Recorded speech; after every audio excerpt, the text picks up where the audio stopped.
Okay, hey, this is Mark coming to you from Baker's Green Acres. I think it's the 9th, would probably be the 9th.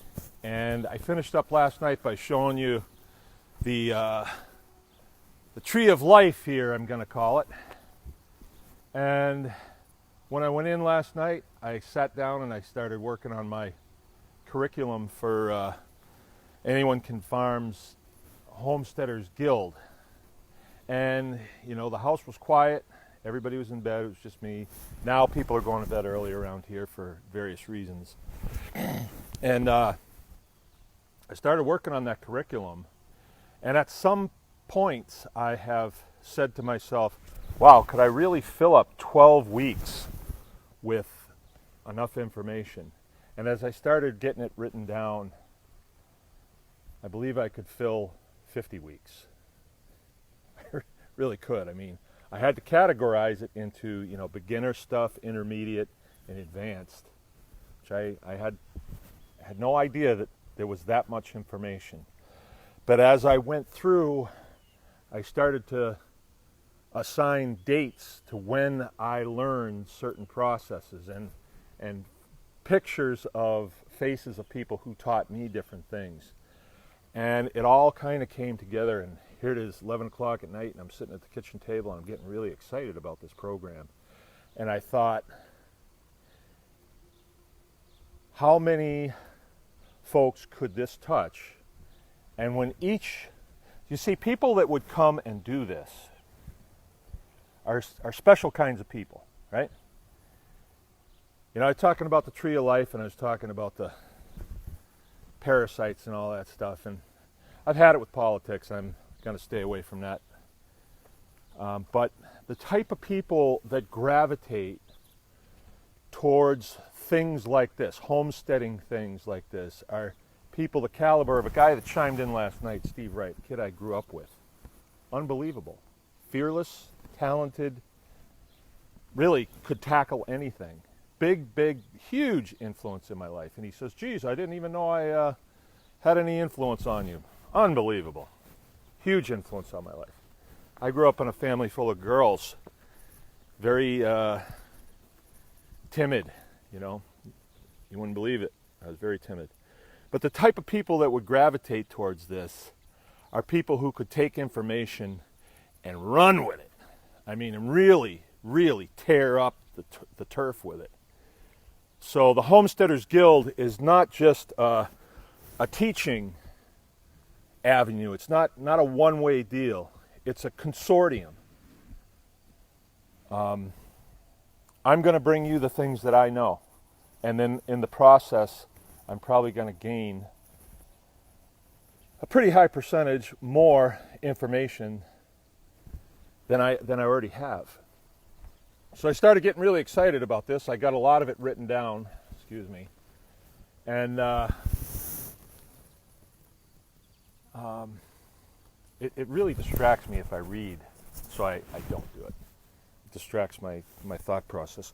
So I'm going to dedicate quite a bit of time going forward to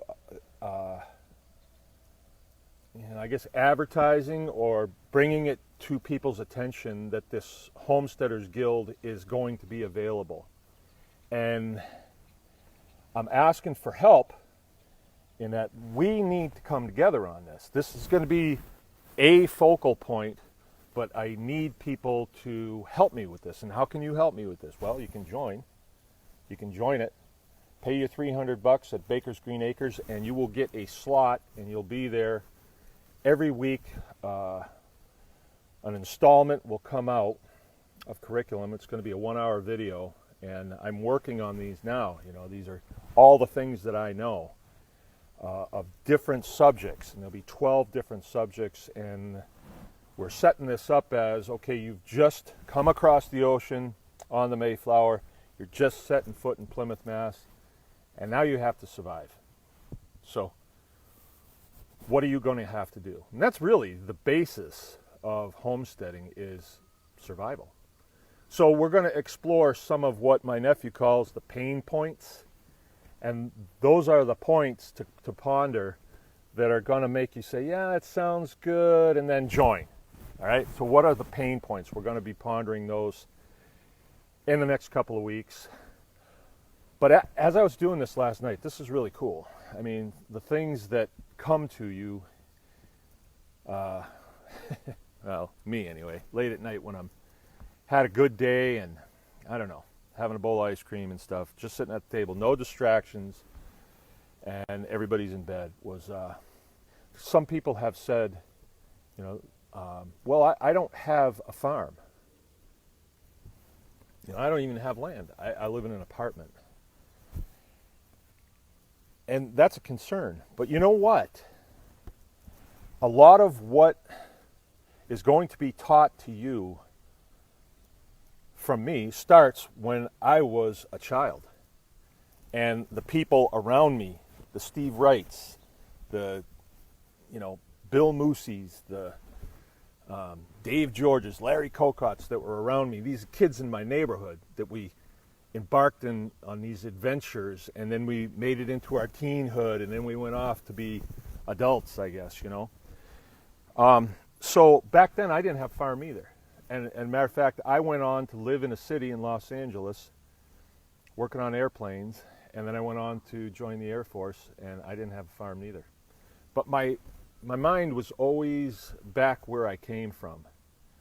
I grew up in farm country in New England that had been taken over by, I guess they call it urban sprawl now, but you could tell, you can still tell if you go back there, that these were New England farms. And, you know, Revolutionary War place. I lived fairly close to Concord, Mass.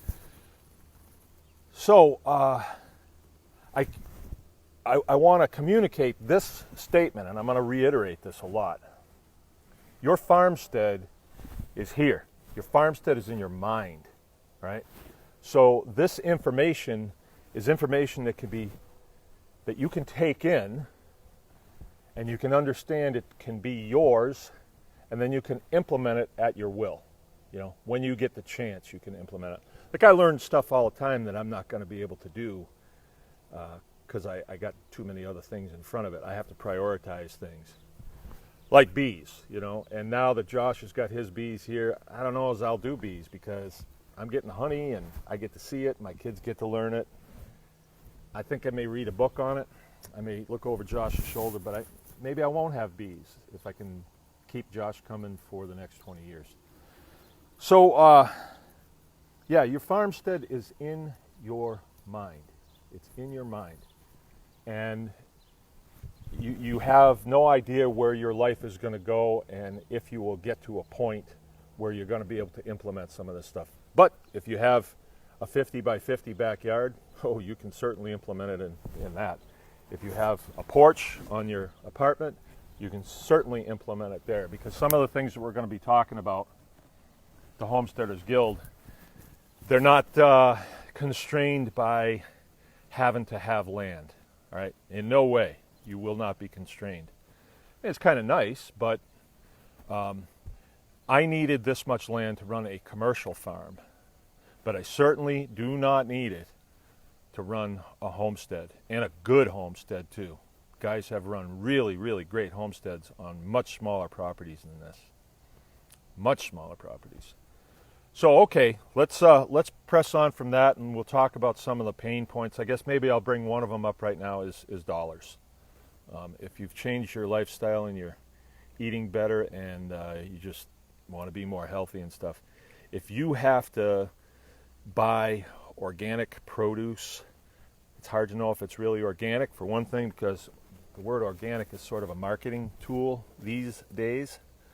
And it used to be all you needed was a ponytail and a pair of Birkenstocks and you were an organic farmer. But now you got to get certified by the government. And I don't know, people work all kinds of deals on that. If I wanted to put out the $2,000 twice a year to do it, I could do it, but there's no purpose in it for me. So if you're wanting to do this, one of the pain points is price. I mean, I'm asking $300. I want 20 people in the first class. It's going to go 12 weeks. And it will provide me with what I need to carry on this farmstead and carry on this program. $300, you'd spend that in an afternoon at Whole Foods if you're feeding a family of 4. So the value of this is you're going to get a lot of information that's condensed and presented by me in a way that I think people can absorb and then implement.